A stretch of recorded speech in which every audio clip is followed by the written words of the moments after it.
my friends, I'm Rick, and this is Mama sitting back here behind me, which you guys can't really see her.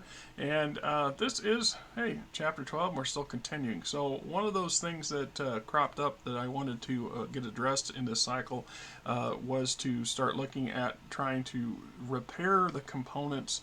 If you remember a couple cycles back, the house purchased a damaged freighter, and it was in pretty sad shape. And so, to expedite repairs, which is it's a complicated process, and more important, a bit of a time. It takes time to do.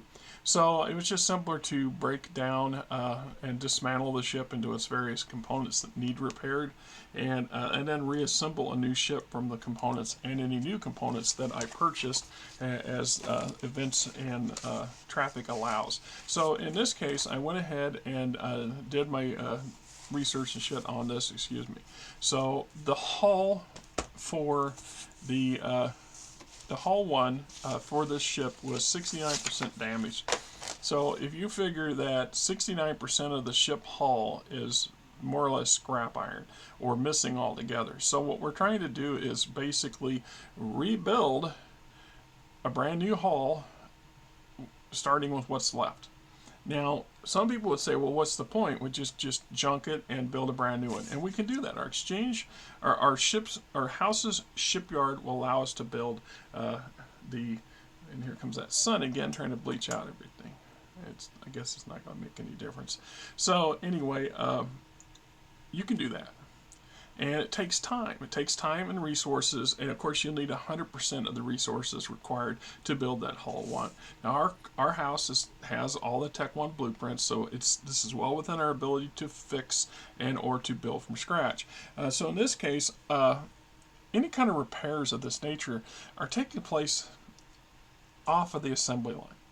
So perhaps if you look at it from the perspective, there's a building in my spaceport someplace that's operated by my shipyard, who then basically it's a shop, a repair and maintenance shop, and so they're taking these components individually and then doing repairs on them to bring them back to 100%. So figured on the amount of material needed to create a hull one.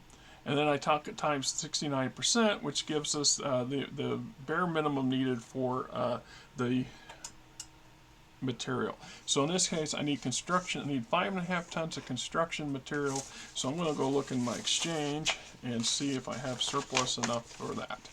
And so I have more than sufficient amount in here. So I can take, see. 5.5, so that would leave me with 24.1 on the exchange.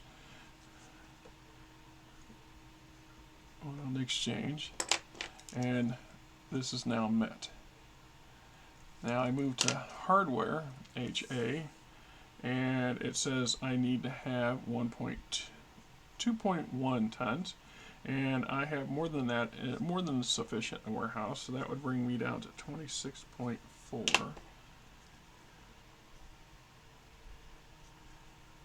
And now that's met.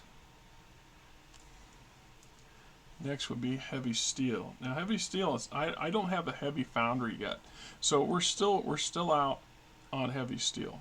Heavy steel was something that I need to purchase either from a visiting merchant and or to get the materials required to build the damn heavy foundry so I can produce my own heavy steel, which is a goal eventually to do. I mean, you absolutely have to at some point. I had a ship come in that was selling me needed material, but my needed material, what I could buy, what it would allow me to buy, was kind of limited, and I don't think heavy steel was one of those.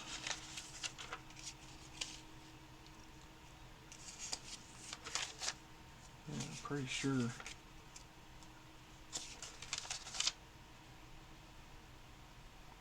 It's just like I had an opportunity to purchase some components, and I remember I did purchase 17 sublight drives, which sounds like a lot, but to get any decent maneuverability out of any kind of ship, you're going to need a lot of them. So, we're back to that. There's only so much money, only so much resources to go around kind of scenario.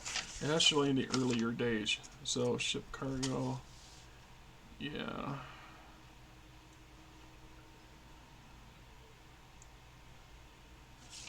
I didn't think there was any heavy steel involved in that. So I still can't fix this until I get the heavy steel. Let's go on to machinery.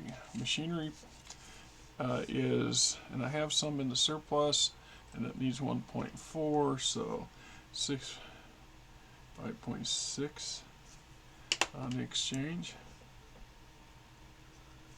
Of course, that means, you know, when I go and update my exchange at the end of the cycle and update my exchange and figure out where I am financially speaking, then I'll make adjustments for that. But in the meantime, that's a met. That's met. That leaves us with tools, RST, and steel. Steel's on this side. Steel, and I do have steel, so we need 5.5. I produce. My factory produces, my light foundry produces 15 tons of steel, but my colony is currently consuming 10 tons. And I have been choosing to put that 5 tons of surplus into my warehouse, so I'm storing it as opposed to leaving it on my exchange. Because if somebody comes along, I can make a little money off of it, but if a ship comes along and rolls steel, they're buying it, and then I'll be out that inventory. Right now, the inventory is too valuable to do that with, so there's 14.5 tons, and that meant steel's met. And then that just brings us to tools. And Light Foundry also produces tools, and in this case my Light Foundry produces 10 tons of tools. My colony is currently consuming 4 tons, so I get a surplus of 6 every round, which doesn't, it goes pretty fast. So right now, let's see, I've got 7 in the exchange, so 6, 5.6 excuse my gas, 5.6. There we go. And that leaves that met. So the only thing I don't have is the heavy steel. Once I get some supply of heavy steel in, then I can do the repairs to the hull. So all intents and purposes, it doesn't, I have to look up the exact number, if it's 5 cycles or how many cycles it is to actually make the repair, or if it's cycles based on damage or percentage of damage. One of those things I'll have to look up. Yes, and I make lots of notes. There's reasons why I make lots of notes, because it's just kind of what we want to have and what we've done. So the same thing would boil down to this thing when the point comes for components, because there are quite a few components on that damaged freighter that we took off the freighter, and each one of them can be refurbished and replaced as opposed to being built from scratch. And in addition to doing that, what it also does is it frees up that build space. So in theory, my shipyard could be building another hull altogether, and I'll be repairing a second one. So in my production of ship hulls, I end up with 2 instead of 1. See how that kind of plays out. Anyway, that's short and sweet and to the point. Until next time. Going on, my friends, this is Rick, and hey, if you like the channel, please hit the subscribe button, hit the like button, tell your buddies, tell